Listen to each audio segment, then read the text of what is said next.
때는 1996년 8월 23일 0시 35분 한밤중이야.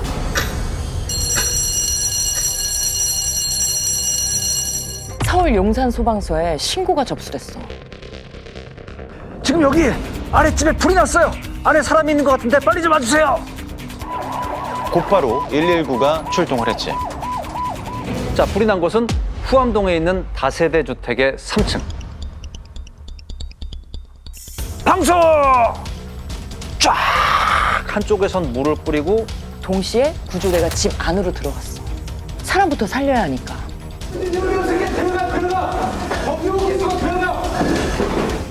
조심조심 발을 내딛는 바로 그 순간 뭔가가 다리를 다 꽉 붙잡아. 놀라서 내려다보니까 손이야. 사람. 그것도 조그만 고사리 손. 야, 아저씨. 꼬마야. 여자아이. 이마에선 피가 막 흘러내리고 머리며 팔, 다리에 전부 화상을 입었어. 어머.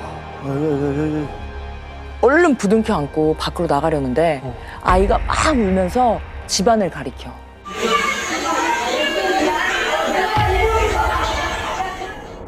엄마. 엄마가 집안에 있대. 재빨리 다시 들어가 보니까 아이 말대로 방 안에 엄마가 있었어.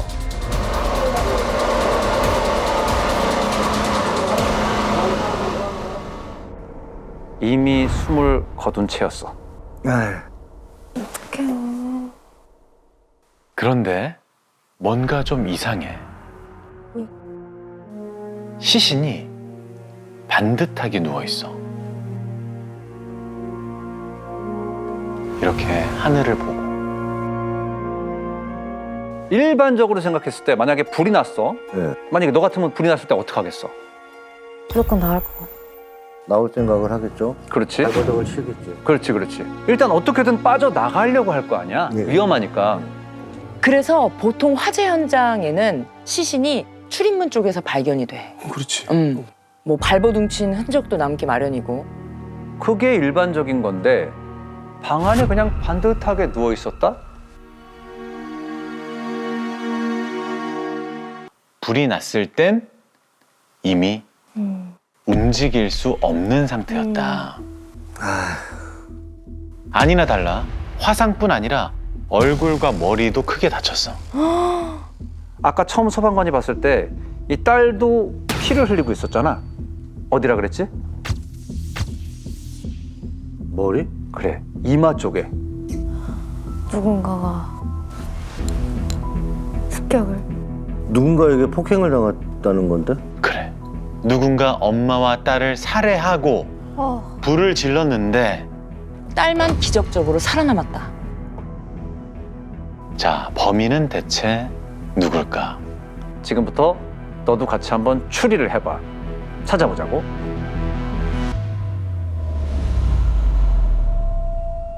그날 밤 이 집에는 모녀뿐이었어. 엄마는 28살 최모 씨. 그리고 딸의 이름은 하나. 당시 4살이었어. 경찰은 이웃을 상대로 탐문에 들어갔어. 그냥 쿵쿵쿵쿵 이렇게 뛰어다니는 소리는 아니었고 쿵쿵쿵 이렇게만 들렸으니까 안 뛰던 꼬마아이가 왜 갑자기 뛰나 그렇게만 생각을 했었거든요. 그때 TV를 보고 있었는데 밑에 층에서 이제 마지막에 이제 발악하는 듯한 소리가 들렸어요. 자, 이때가 밤 9시 20분경이었대. 아, 그 소리가 났던 게? 그렇지. 1차적으로 범행은 9시 20분에 그 살해한 시간은 그렇게 됐구나. 그렇게 이제 저희들이 이제 추리를 한 것이죠. 자, 불이 난 건 몇 시? 12시쯤. 그래. 범인이 하나 엄마를 살해하고 나서 3시간가량 후에 불을 질렀다는 뜻이잖아. 그렇지. 자, 그렇다면 그 시각 이 집에 있었던 그 사람은 누굴까? 그런데 정말 뜻밖의 수확이 있었어. 하나가 구조될 때 119 대원한테 이런 얘기를 했대. 어떤 말? 나오면서 보니까 이마에 피가 흘러서 왜 그러냐 그러니까 그냥 아저씨, 엄마 이런 식으로 걔가 그런 식으로 표현하더라고요. 의식은 그렇댔습니다. 그냥 아저씨가 그랬다. 뭐 이런 식으로. 그때 당시 우리 대원들도 다 그런 얘기를 공통적으로 했던 게 그 꼬마가 그 사람을 알고 있다. 그 꼬마가 그 사람을 알고 있다. 본 정도가 아니라 알고 있다. 아저씨가 그랬다. 저 아이한테 가서 너 누가 그랬니? 그 형사가 질문하니까 그랬더니 하나 입에서 아주 놀라운 단어가 튀어나왔어. 아저씨, 어떤 아저씨 이렇게 질문하니까 애기 아저씨, 그렇게 애기 아저씨라고 지칭을 했습니다. 애기 아저씨. 애기 아저씨. 누군가는 분명히 아는 아저씨가 범행을 했구나. 귀에 확 꽂히는 단어. 애기 아저씨? 애기 아저씨. 혹시나 해서 조 형사가 다시 한번 물어봤어. 하나야, 그 애기 아저씨 있잖아. 그 아저씨 어디 사는지 혹시 알아? 안 돼. 근처일 것 같아. 조 형사는 이 하나를 따라서 애기 아저씨의 집에 가보기로 했어.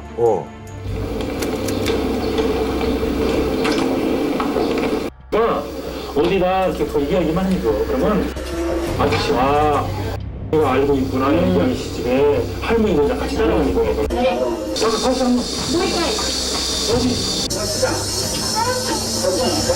어떻게 저렇게 기억을 저렇게 할 수가 있지?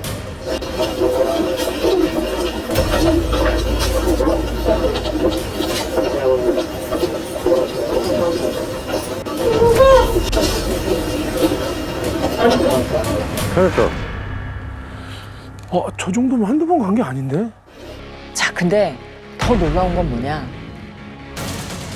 하나가 가리킨 그 집. 거기에 실제로 아기 아빠가 살아. 바로 31살의 강 씨. 조 형사는 바로 강 씨를 불러들였어. 그 사건 당일날 어디서 뭐 하셨죠? 9시 뉴스 시작할 때쯤에 외출을 했대. 혼자. 타이밍이 너무. 임신 중인 아내가 햄버거하고 사과가 먹고 싶다 그랬대. 자, 택시 타고 5분 거리에 있는 패스트푸드점에 가서 햄버거를 사고 다시 택시 타고 동네 시장으로 와서 사과 2,000원어치를 샀대. 그리고 근처 정육점에 들러서 아기 이유식용 소고기를 4,000원어치를 사서 집으로 돌아갔다는 거야. 이때 시간이 9시 40분쯤. 며칠 전에 사천시 가달라 해서 이제 가진 적이 있어요. 보도 보면 이제 아줌마들이 이제 소고기를 방문하더라 하는데. 근데 그게 그날인지 다른 날인지 뭐 정확하진 않다는 거야. 이 두 집 다요? 두 집 다. 그때 왔다 간 거는 며칠 날인지 모르지 며칠 왔는지 왔다 간 거는 왔다 갔어요. 아, 근데 주변에서 뭐 본 사람이 없다고 하니까 애매하네. 그지. 고민 끝에 수사팀은 두 사람을 대면시키기로 결정했어. 직접 만나보면 알 수 있지 않을까 했던 거지. 과연 하나는 어땠을지 그날 현장에 있었던 분께 직접 한번 들어볼게. 그 용의자를 데리고 이제 형사들이 이제 갔습니다. 한 3명이. 근데 이 용의자를 딱 보더니만 애기가 고개를 딱 숙이려는 거예요. 그러고는 막 들들들들 떨어. 애기가. 그래. 그러지. 그래가지고 막 들들들 떨면서 막 염린질로 그런 거 보는 거예요. 염는질로. 보면서 나가라고. 그러니까는 더 이상 말은 얘기도 안 되고 상황이. 그래서 바로 나왔죠. 보자마자 몸을 덜덜 떨. 강 씨를 내보내니까 빨리 문 잠그라고 난리를 치더라고. 경찰은 그 자리에서 강 씨를 체포했어. 그런데 맥 빠지는 소식이 들려와. 긴급 체포됐던 강 씨가 석방됐어.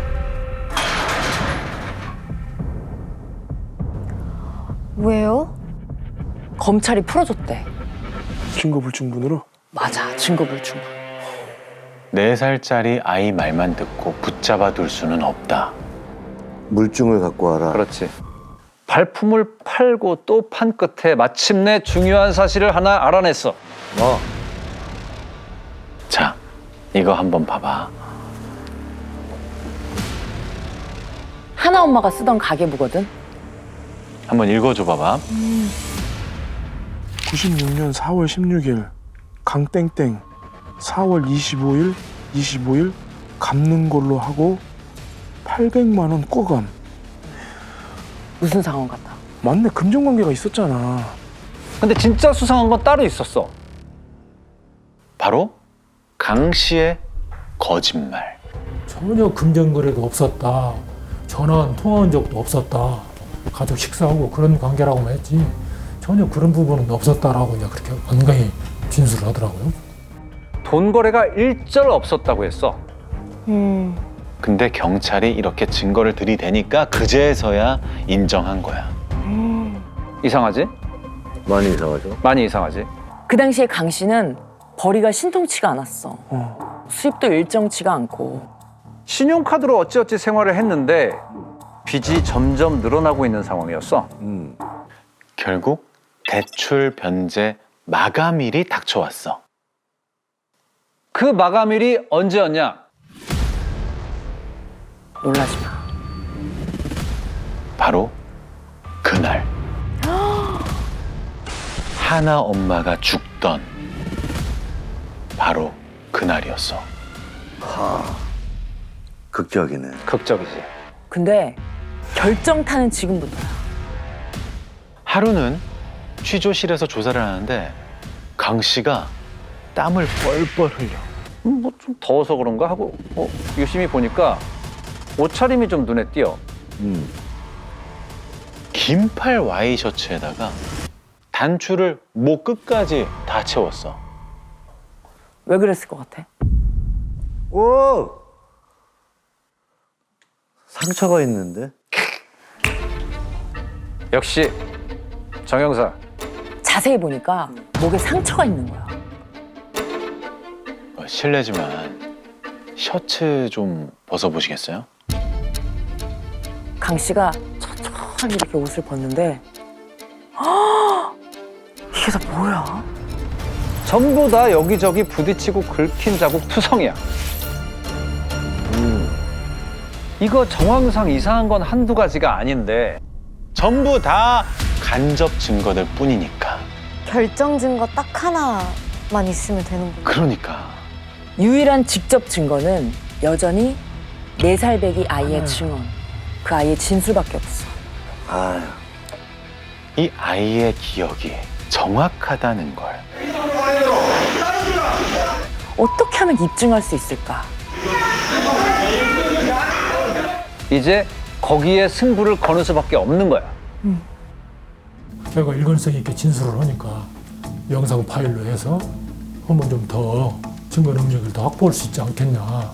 제가 이제 그렇게 해서 영상 녹화도 하고 그렇게 수사가 이루어졌던 것이죠. 자, 그날 녹화된 영상이야. 믿을 만한지 네가 직접 보고 한번 판단을 해봐. 엄마랑 때리는 아저씨 알 수 있어? 응? 이제 말로 해봐. 말로 대답. 아 그래? 사진 한 번만 보고 이 아저씨가 애기 아저씨가 맞는가 안 맞는가 한번 봐봐. 애기 엄마? 애기 엄마? 애기 엄마로? 애기 어디? 그래 이제 보지 마. 아이.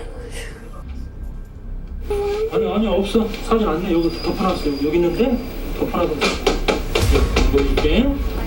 그 애기 아저씨 그 병원에서 봤지? 그 애기 아저씨가 엄마랑 너랑 때린 아저씨가 맞아? 어떻게 했어 그 아저씨가? 병원에 왔던 아저씨가? 너랑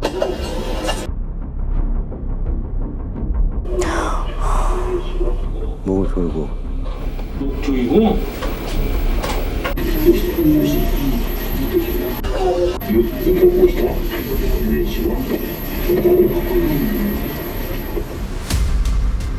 진짜 저 아버님도 얼마나 마음 아프실까요? 그러니까. 그게 하나 엄마의 국과수 부검 결과인데 그거 한번 읽어볼래? 이 사건 화재 현장에서 사망한 채 발견된 피해자는 다발성 뇌 좌상, 두개골 골절 등의 두부 손상으로 사망한 것으로 판단되고 경부 압박에 의한 질식 가능성을 배제할 수 없음. 맞네. 경부 압박에 목이 졸렸던 얘긴데 그렇지. 하나가 말한 거하고 일치해. 똑같이 일치해. 그리고 또 한 가지.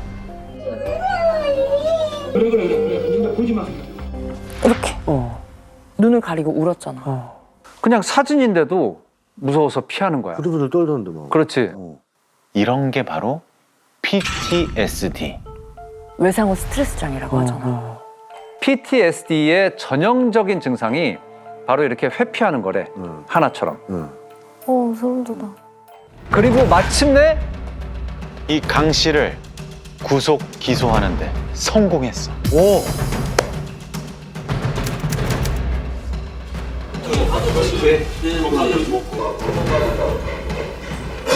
사건 발생 2년 2개월 만이었어.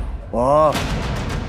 자, 이제 모든 판단은 법원의 몫이야. 드디어 재판이 시작됐어.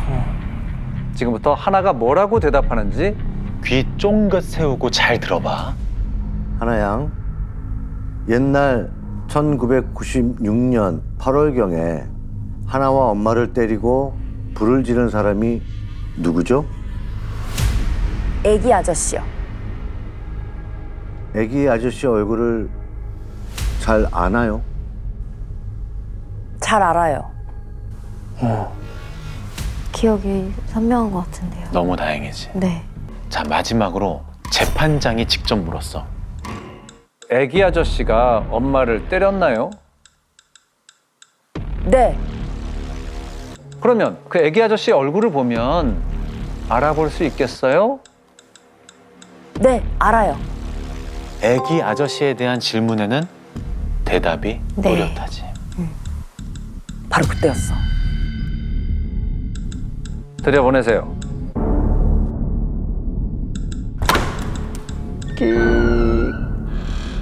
법정 문이 열리더니 한 남자가 걸어 들어와.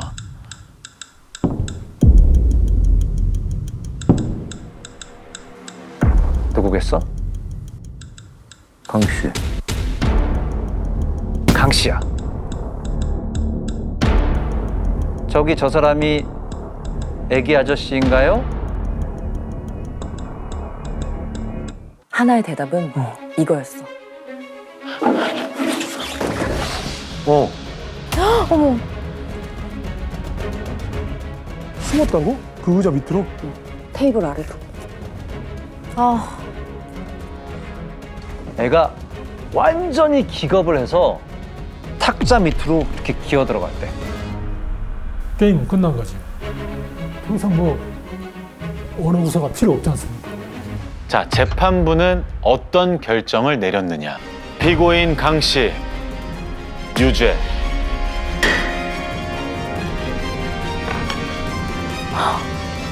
무기징역이 선고됐어. 물론 이 강 씨는 판결에 불복해서 항소했지만 2심, 3심의 판단도 마찬가지였어. 자, 길고 길었던 후암동 방화 살인 사건은 이렇게 마침표를 찍었어. 어떻게 보면 홀가분하니까 그렇게 유죄 판결을 받았을 때는 그렇게 피해자 한을 풀어줬구나. 그리고 또 아이의 또 그 한을 또 풀어줬구나. 형사로서 할 일은 내가 끝까지 다 마무리했다. 그러고 와서 그날 내가 소주 한잔 했습니다. 지금 형사님 진짜 고생 많으셨겠다. 하나는 다시 일본으로 돌아갔어. 자, 하마터면 묻힐 뻔한 사건을 어린아이가 해결한 거잖아. 어쩌면 엄마의 한을 아이가 대신 풀어준 게 아닐까. 혼자 죽였어. 두 칸의 시신이. 작디 작은 아기 손. 집에 들어온 사람을 찾아야 돼. 보안 카드는 누구누구 갖고 있습니까? 저와 제 아내, 가정부. 제 친구. 도대체 누구야? 유일한 목격자는 미토콘드리아. 응? 완전 생소해요. 내막이 드러났는데 반전이야. 말도 안 된다. 범인은 뭐야. 내가 죽인 건 아기들이 아니었어요. 이렇게 두 분이 서로 시계를 맞바꿔. 넉살 씨 오셨군요. 오랜만에 뵙네요. 책이 너무 재밌어서 와 계신지도 몰랐네요. 그 정말요? 소식 아시죠? 지금 예. 대한민국을 뒤집어 놓을 책 한 권이 나왔습니다. 야, 꼬리에 꼬리를 무는 그날 이야기 시즌 2가 책으로 나왔네요. 저는 이것 때문에 정말 밤잠을 설쳤어요. 또 언제 나오나? 이제 나왔네요. 다행이네요. 이 소식. 이제는 정말 잘 잘 수 있을 것 같아요. 예. 네, 넉살 씨의 숙면을 도와줄 꼬리에 꼬리를 무는 이야기 2가 나왔습니다. 여러분, 원이 정말 많은 사랑을 받아서 이렇게 2까지 출판을 하게 되었는데 네. 많이 사랑해 주시고요. 진짜 아니, 뭐 하나 재밌는 버릴 얘기, 게 없어요. 재밌는 얘기가 너무 많아요. 아유, 얼마나 재밌을까? 빨리 꺼주세요. 이 책 읽어야 된단 말이에요. 부끄러움조차 느끼지 못해 막 생소했던 장소.